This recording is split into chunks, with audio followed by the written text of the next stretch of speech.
So here's an update on Giovanni. If you haven't followed this case, you can check out my older videos. Giovanni Pelletier goes by Gio. He rode with his family down from North Carolina to Florida, where he planned to visit a few family members from his incarcerated father's side. He was picked up around 1:30 a.m. Less than 20 minutes, really. He texts his mom, "Help me." A few hours later, mom wakes up, she sees the text, and then she contacts police about an hour after that.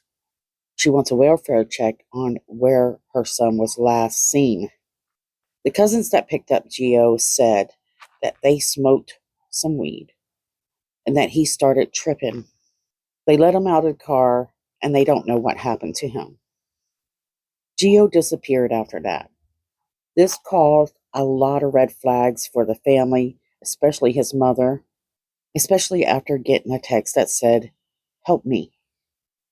After searching, police actually missed the area that he was last found. He was actually found by the mother's team of searchers, where he was found in a pond deceased. Now, here's where it's really important. They did a medical exam. They didn't find a cause of death. So now they're waiting on toxicology reports to come in, which could take up to months.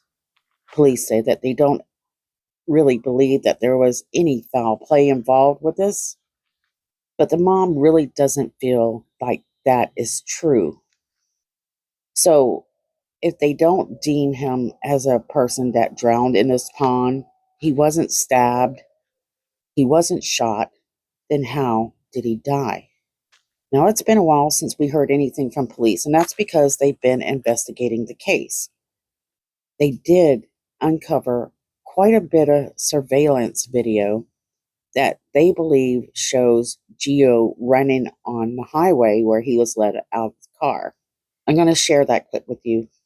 But before we do, just remember, there's no cause of death. Through hours of FDOT and surveillance camera footage, and Sheriff Rick Wells says what they found shows Giovanni Pelletier was alive when he got out of a car on I-75, and cell phone data confirms it.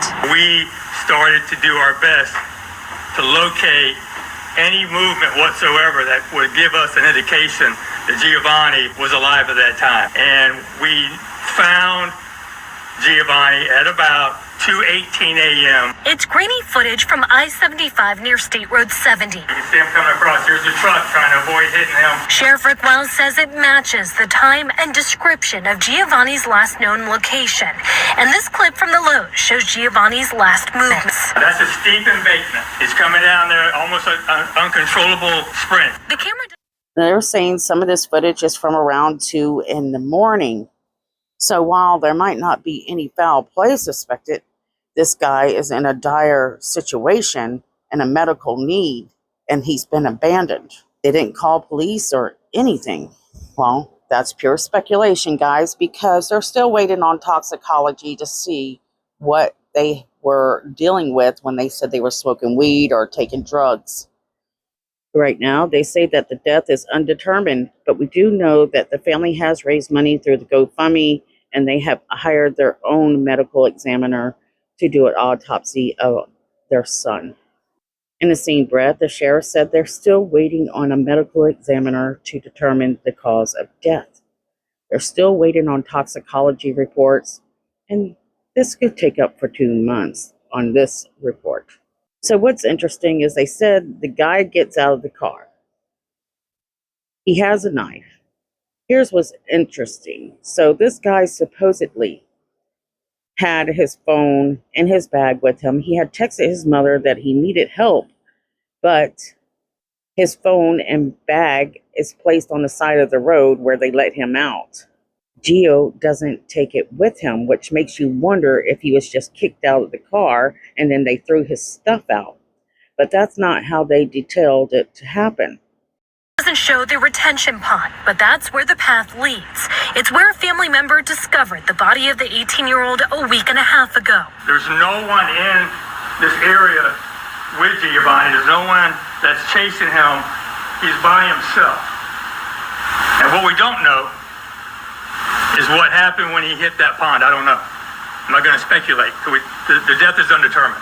Earlier this month, Giovanni was picked up by a cousin and two others to visit family in Brevard County. Sheriff Wells says along the way, Giovanni smoked weed and began acting out. Giovanni was tripping,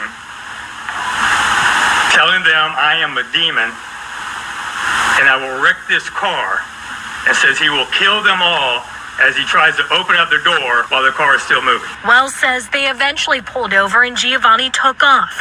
Sheriff Wells says no evidence of foul play was found, and those in the car have cooperated, not just once, but multiple times. Really, the focus right now is to see what comes back from toxicology. Is there going to be something that alerts us to another drug that we don't know about? Toxicology reports can take months, and the sheriff's office has asked to expedite their request. Now, Giovanni's mother and stepfather were here today, and they did meet and talk with investigators, and they also asked for their privacy. In Manatee County, Kimberly Quizon, Fox. So the family's been quite confusing. One minute they're reaching out to the public for assistance, and then in another breath they're saying to give them their privacy. And let me tell you, they've raised a lot of money on a GoFundMe. In that GoFundMe, they post their updates and their story of Gio. Yet, I just don't understand how you can have your privacy and ask for people to be involved at the same time. At the time, we didn't have the name of the cousins that picked him up, and right now we do. His cousin was Latrell Hearn, accompanied by his cousins Jalen Washington and Zachary Cummings. They were all in a white Malibu at the time. They claimed that they did smoke marijuana. And as a lot of us suspected that Gio started to panic, they called it tripping. And they claim, because you got to know that Gio's no longer here to defend himself, that Gio said, I am a demon. I will wreck this car. Now you got to remember, this all happened within 20 minutes when a text was sent to his mother after they picked him up. But according to Sheriff Wells, Gio asked to stop to use the bathroom along River Road before the group continued driving north on I-75 around 1:55 a.m. Giovanni had actually texted his mother help. Following that, it was just the word me over and over. Some reports say that he exited a moving vehicle, and that was along Manatee County near State Road 70. And this makes sense that if they were going to dump his stuff off, it wasn't just a random place that he got out of the car. They said they found his backpack and phone near the entrance ramp of that area. So here you go. The kid is alive after they drop him off, and they know they have kind of found surveillance video that said that he was alive around 2:18 a.m. that morning.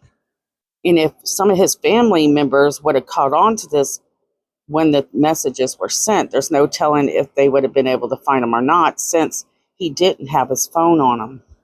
Now, this group of cousins, did they do it on purpose? It don't sound like it. But what they did do on purpose is they abandoned him in a time of need.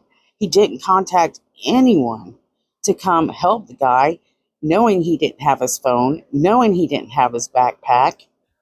And the Sheriff Wells emphasized that he was by himself. Well, you can do that in two ways. You could say, yes, he was by himself, so he wasn't, somebody didn't do it to him. However, he was by himself, and he was neglected, knowing that he was having this episode. What kind of people abandon people that are in a medical need of help? And while the police are taking credit for a lot of the stuff that they've uncovered, they undoubtedly didn't discover the remains of the 18-year-old. They had overlooked that pond.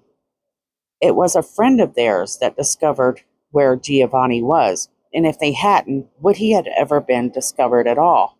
What's interesting is how far ahead did they have this video? How long did they know that he was running towards that pond? This is all very interesting information that I'm sure that his parents are going to be putting together. It's quite a puzzle, and something just doesn't make sense. Now, I'm not saying this to down on investigators or police, but I can tell you that there's been multiple times that they do this so often that they forget how devastating this is to a family, why they will kind of mimic the words and how these families could feel. I think they forget over time. So the only thing we can do is put our faith into the investigative team and hope that they're able to do the right thing and bring justice to Giovanni. Because even if it was an accident, there was still a lot of neglect going on in that situation that should have been handled differently.